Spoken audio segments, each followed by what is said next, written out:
Soy Rodríguez Bravo Percy, médico residente de segundo año de cirugía general del Hospital Amazónico de Yarinacocha, de la Universidad Nacional Mayor de San Marcos. Entonces, vamos a ver el día de hoy sobre el tema de apendicitis aguda, que es un tema que en realidad es lo más frecuente que se ve en la emergencia de cirugía. Es importante diagnosticarlo a tiempo y darle un tratamiento oportuno. Entonces, vamos a comenzar definiendo qué es una apendicitis. Es la inflamación del apéndice vermiforme, ¿no? Si hacemos un recuento histórico, vamos a ver desde 1492 aproximadamente que Da Vinci comenzó a representarlo gráficamente, el apéndice, y que de ahí comenzó a estudiarse la anatomía, la fisiología, la histología, la patología. Entonces, se ha comenzado a estudiar el apéndice, pero hasta el día de hoy no se sabe exactamente cuál es la función del apéndice. Pero hay algunos estudios últimos que han estudiado dos grupos de pacientes. Un grupo de pacientes apendicectomizados y un grupo de pacientes no apendicectomizados, que ambos grupos estaban infectados por Clostridium difficile. Los pacientes apendicectomizados han evolucionado desfavorablemente, incluso la tasa de mortalidad era mayor que en los pacientes no apendicectomizados. Entonces, con esto se presume que el apéndice está bastante asociado a la respuesta inmunitaria o forma parte de la respuesta inmunitaria y también forma, controla o regula la probiota intestinal, ¿no? O regula la flora intestinal. Cuando hay alguna alteración, es esta la que se encarga probablemente de repoblar, incluso con la flora normal que deberíamos de tener.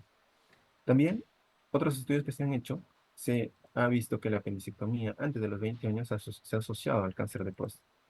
Pero el detalle es que todavía falta profundizar estos estudios y saber por qué se asociaría al cáncer de próstata. También es importante saber el desarrollo embriológico del apéndice, que va desarrollándose más o menos a las 8 semanas y que de ahí va rotando en sentido antihorario hasta llegar hasta la fosa ilíaca derecha. Entonces, en algún momento, hay veces se detiene este desarrollo en algún cuadrante, de repente puede ser hasta en fosa ilíaca izquierda, que han habido casos que se han encontrado el apéndice en fosa ilíaca izquierda, o flanco izquierdo, hipocondrio derecho, hipocondrio izquierdo, o flanco derecho, ¿no? Entonces, también es importante saber sobre anomalías del apéndice, ausencia del apéndice, apéndice ectópico, apéndice situado, como les dije, en el lado izquierdo del abdomen, o duplicación del apéndice, divertículos apendiculares o mucosa heterotópica en el apéndice.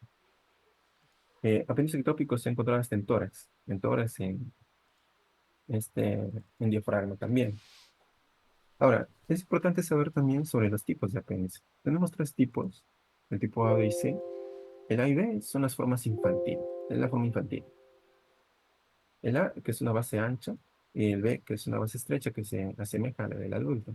Que este tipo de apéndice es probablemente el que frecuentemente hace que tengan apendicitis los niños. ¿Por qué? Porque la base estrecha se obstruye el apéndice, ya sea por un fecalito, un residuo alimentario, una semilla o cualquier cosa, hace que se obstruya el apéndice y genera lo que es una apendicitis aguda. Ahora, la irrigación está dada por la arteria pendicular, que esta viene de la arteria ilocólica, que esta proviene de la arteria mesentérica superior, ¿no? El drenaje linfático adopta la misma disposición de los vasos y que esta va a drenar a la cisterna del kilo. Ahora, es importante también saber la posición del apéndice.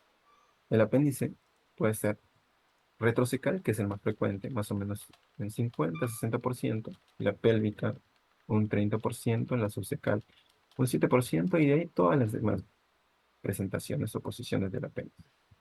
No hay que subestimarlo. Si de repente algún paciente tiene síntomas similar a una patología urinaria, puede ser porque el apéndice está en posición retrocecal o es promontórica o es pélvica, que generalmente te pueden dar síntomas similares a una infección urinaria, por ejemplo. Incluso hemos tenido un caso, bueno, yo vi un caso en la rotación, por ejemplo, de un paciente médico, colega, incluso cirujano, ya, que vino al cuarto día con una peritonitis generalizada porque estaba tomando analgésicos y antiinflamatorios en su casa, porque piña, no sé si piña, pero tenía en cálculo renal y él pensaba que era su cálculo renal. Como el apéndice estaba retrocecal, el dolor más lo sentía en la parte lumbar. Entonces, el paciente vino con peritonitis, ingresó a sala, se le dejó drainage, se le volvió a ingresar, a reingresar. ¿Por qué? Porque toda la parte posterior estaba necrosada. Incluso hizo una fasciitis. Después de la segunda operación ingresó a UCI y después estuvo en cámara hiperbárica. Todo un problema. Mira, todo por subestimar que no era un apendicitis. Entonces, por eso es importante determinar o de repente evaluar bien al paciente. Entonces, cuando nosotros queremos ver la fisiopatología, de manera sincrónica, de repente vamos a tener que ver la parte clínica, la fisiopatología, la parte clínica y la parte evolutiva del apéndice, ¿no? La fisiopatología comienza con una obstrucción del lumen apendicular. ¿Por qué?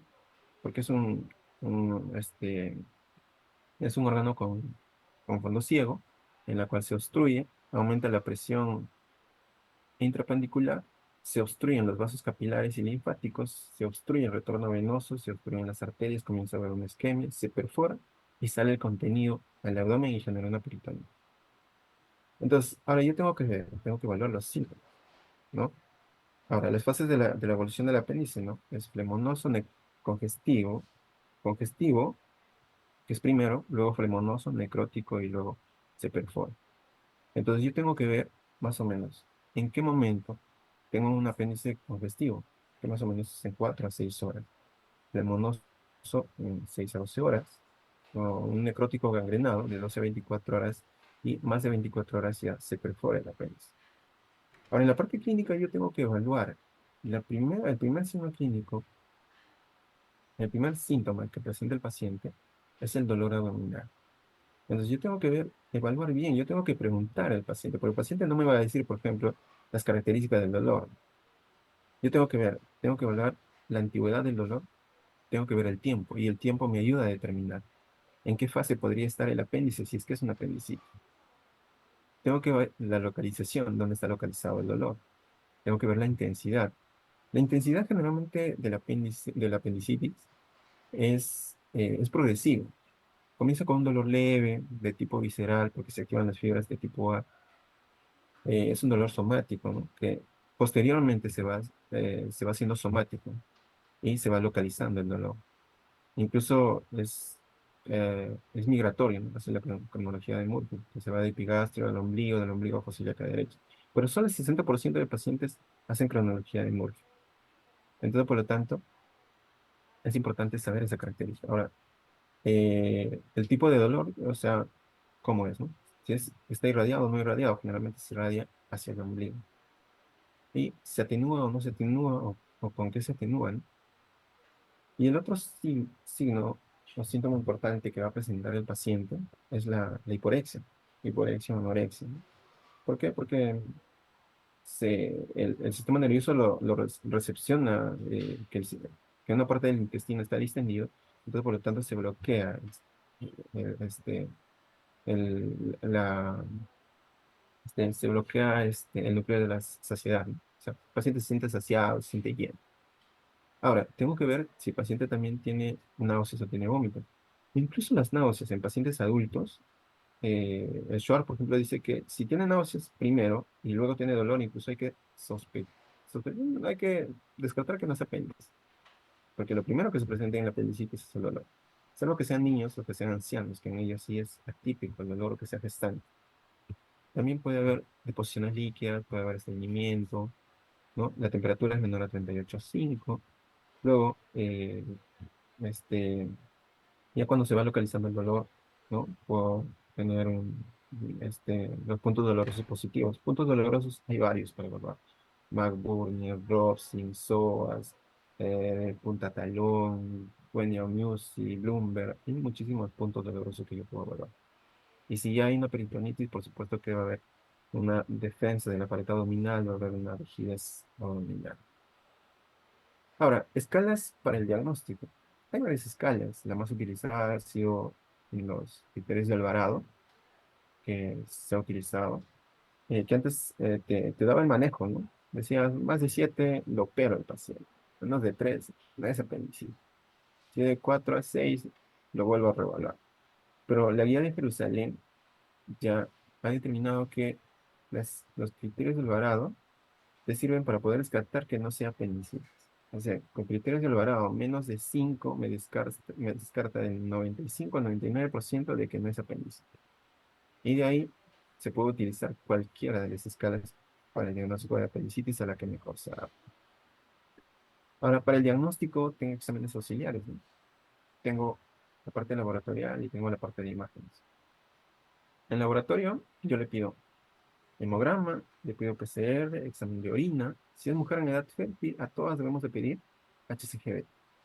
También pido PCR y procalcitonina, en caso de que lo tenga, interleucina 6, no lo tenemos. Ahora, en el caso de las imágenes, el gol estándar es la tomografía computarizada con contraste.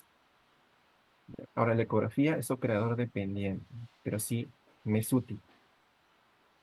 Ahora, la resonancia magnética la uso más que todo para mujeres gestantes que están en segundo trimestre del embarazo, que no les puedo irradiar. Y también la ecografía ya disminuye la sensibilidad, entonces por eso utilizo resonancia magnética en ellos. Ahora, ¿le puedo pedir placa de abdomen? Sí, le puedo pedir placa de abdomen. ¿Por qué? Porque si yo aprecio que haya neumoperitoneo, debo descartar que no sea una úlcera o una diverticulitis perforada. Porque si hay neumoperitoneo, no es apendicitis, es otra cosa, menos apendicitis. E incluso en la radiografía de abdomen se pedía antes, que aparentemente decían que sí, se veía fecalito en la placa radiográfica, pero hoy en día ya no se usa por la baja sensibilidad que tiene. El tratamiento de la apendicitis, el gold estándar es quirúrgico. eh, ya sea laparoscópica, que se utiliza o se debe utilizar más, o abierta, y que también que está hoy en día la cirugía robótica, que nosotros todavía no la tenemos, pero sí, la cirugía es el gold estándar para el tratamiento de la apendicitis. Ahora, el antibiótico, en caso de que no sean complicadas, cuando van a entrar a sala, solo una dosis nada más, dosis profiláctica, ¿no? Pero también últimamente se ha visto que han estado dando tratamiento con antibióticos y antiinflamatorios en casos de apendicitis congestivas. Pero el detalle es que estos pacientes a los 7 días fracasan, el 11% más o menos de estos pacientes, y a los 5 años nuevamente vuelven a hacer un cuadro pelicular.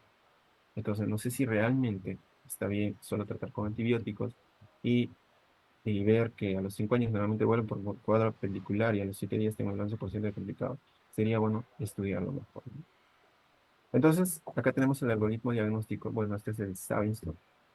El de Jerusalén es algo similar, pero este está más entendido. Tengo que ver si el paciente cuando llega a la emergencia tiene cuadro clínico mayor a 48 horas o menor a 48 horas. Mayor a 48 horas yo lo considero como una peritonitis, entonces el manejo es diferente. Pero si es menor a 48 horas, tengo que ver si es hombre o si es mujer. Si es hombre, tiene una presentación clásica, una peritonitis localizada, entonces le hago apendicectomía laparoscópica. Si todavía no lo puedo diagnosticar clínicamente, le pido tomografía.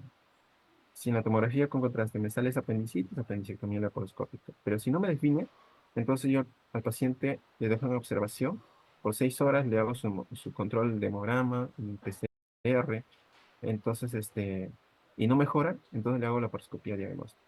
Y si mejora, le doy de alta. Y si tiene otro diagnóstico, lo trato de acuerdo al diagnóstico que tiene. Y si es una mujer, tengo que ver si está embarazada o si no está embarazada. Si está embarazada, le hago un seguimiento con el algoritmo de embarazo, que es otro tema en gestantes, la apendicitis. Y si no está gestando, igual tomografía computarizada, igual si es apéndice la opero, si me queda en duda, igual la observo por 6 horas, le pido hemograma PCR, y si no mejora, la paroscopía diagnóstica, y si mejora, le doy de alta. Y si tiene otro diagnóstico, le trato de acuerdo a lo que yo diagnostico. Bueno, eso es todo con respecto a apendicitis. No sé si hay alguna pregunta.